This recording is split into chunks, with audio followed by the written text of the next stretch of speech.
CPM party കോൺഗ്രസിൽ സംഘടനാ റിപ്പോർട്ടിലെ നിർണായക ചർച്ചകൾ ഇന്ന് നടക്കുമെന്നാണ് നമുക്ക് അറിയാൻ കഴിയുന്നത്. നേതാക്കൾക്ക് പാർലമെന്ററി വ്യാമോഹങ്ങൾ വർദ്ധിച്ചു എന്നതടക്കമുള്ള വിമർശനങ്ങൾ റിപ്പോർട്ടിലുണ്ടെന്നാണ് നമുക്ക് അറിയാൻ കഴിയുന്നത്. പ്രായപരിധിയിൽ ഇളവ് നൽകണോ എന്ന കാര്യവും ഇന്ന് നടക്കുന്ന ചർച്ചയിൽ ഉയർന്നു വരും എന്ന് നമ്മുടെ വാർത്താസംഘം, അവിടെ ക്യാമ്പ് ചെയ്യുന്ന വാർത്താസംഘം റിപ്പോർട്ട് ചെയ്യുന്നു.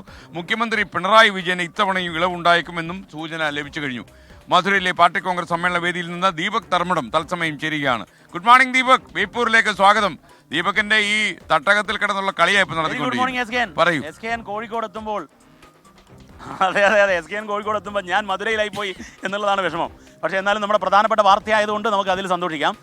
മധുരയിൽ ഇന്ന് പാർട്ടി കോൺഗ്രസിൻ്റെ നിർണായക ദിവസമാണ്. ഇന്നത്തെ സംഘടനാ ചർച്ച, അതായത് സംഘടനാ റിപ്പോർട്ട് ബി രാഘവലു അവതരിപ്പിച്ചു. അതിൽ തന്നെ സംഘടനയ്ക്ക് പറ്റിയ മൂല്യച്യുതികൾ, പാർലമെൻ്ററി വ്യാമോഹം, അതുപോലെ യുവാക്കൾ പാർട്ടിയിലേക്ക് വരുന്നില്ല, വനിതകളുടെ പ്രാതിനിധ്യം കുറയുന്നു, ബ്രാഞ്ചുകൾ, പാർട്ടിയുടെ അടിസ്ഥാന ഘടകമായ ബ്രാഞ്ചുകളുടെ പ്രവർത്തനം പാർട്ടി നിശ്ചയിക്കുന്ന രീതിയിലാകുന്നില്ല, ഇത്തരത്തിലുള്ള വിമർശനങ്ങളുണ്ട്. ആ വിമർശനങ്ങൾ ഉൾപ്പെടെയുള്ള സംഘടനാ റിപ്പോർട്ടിൽ ഇന്ന് ചർച്ച നടക്കുന്നു.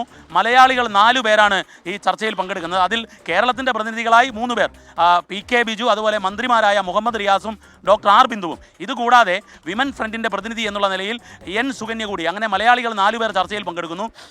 ഇതിലേറ്റവും പ്രധാനപ്പെട്ട കാര്യം, സംഘടനാപരമായി സംഭവിക്കുന്ന ദൗർബല്യങ്ങൾ, പാർട്ടി കേഡർമാർക്ക്, പാർട്ടി അംഗങ്ങൾക്ക് ഒരു കമ്മ്യൂണിസ്റ്റ് രീതിയിൽ നിന്നും വ്യതിചലനം സംഭവിക്കുന്നു. ഇത് മുകൾ തട്ട് മുതൽ താഴെ തട്ട് വരെ, ബ്രാഞ്ച് സെക്രട്ടറി തലം വരെയുള്ള ഒരു പരിശോധനയ്ക്ക് തയ്യാറാകണം. കോയമ്പത്തൂർ പാർട്ടി കോൺഗ്രസിൽ തെറ്റുതിരുത്തൽ പ്രക്രിയ എന്നുള്ള ആഹ്വാനം നൽകിയെങ്കിൽ ആ തെറ്റുതിരുത്തൽ പ്രക്രിയയുടെ തുടർച്ചയായി പാർട്ടിയിൽ കമ്മ്യൂണിസ്റ്റ് രീതികളിലേക്ക് തിരിച്ചുവരൽ എന്നുള്ളത് പ്രധാനപ്പെട്ട ചർച്ചയാകും. അതിനെ കേന്ദ്രീകരിച്ച് ഇന്നലെ കേരളത്തിൻ്റെ ഗ്രൂപ്പ് ചർച്ച, ഇന്ന് കാലത്തും ഗ്രൂപ്പ് ചർച്ച നടക്കുന്നുണ്ട്. ആ ചർച്ചകളിലെല്ലാം തന്നെ ഈ മൂല്യങ്ങൾ ഉയർത്തിപ്പിടിച്ചുകൊണ്ടുള്ള കമ്മ്യൂണിസ്റ്റ് സംഘടനാ പ്രവർത്തനത്തിലേക്ക് പോകണം. മാത്രമല്ല, അതേ സമയത്ത് തന്നെ ആധുനിക കാലഘട്ടത്തിന് അനിവാര്യമായ വികസന പ്രവർത്തനങ്ങളിൽ കമ്മ്യൂണിസം പറഞ്ഞുകൊണ്ട് മാറി നിൽക്കാൻ പാടില്ല. ഈ രീതിയിലായിരിക്കും കേരളത്തിൻ്റെ സംഘടനാ ചർച്ച എന്നാണ് അറിയാൻ സാധിക്കുന്നത്. മറ്റൊരു പ്രധാനപ്പെട്ട കാര്യം, ഇന്ന് രാത്രിയോടുകൂടി തന്നെ ജനറൽ സെക്രട്ടറിയുടെ കാര്യത്തിൽ ഏതാണ്ട് ധാരണയാകും. നിലവിൽ ഇപ്പോൾ പരിഗണിക്കപ്പെടുന്നത് കേരളത്തിൽ നിന്നുള്ള MA ബേബി, ഇന്ന് എസ് കെൻ്റെ സുഹൃത്തു കൂടിയായ MA ബേബിയുടെ പിറന്നാളാണിന്ന്.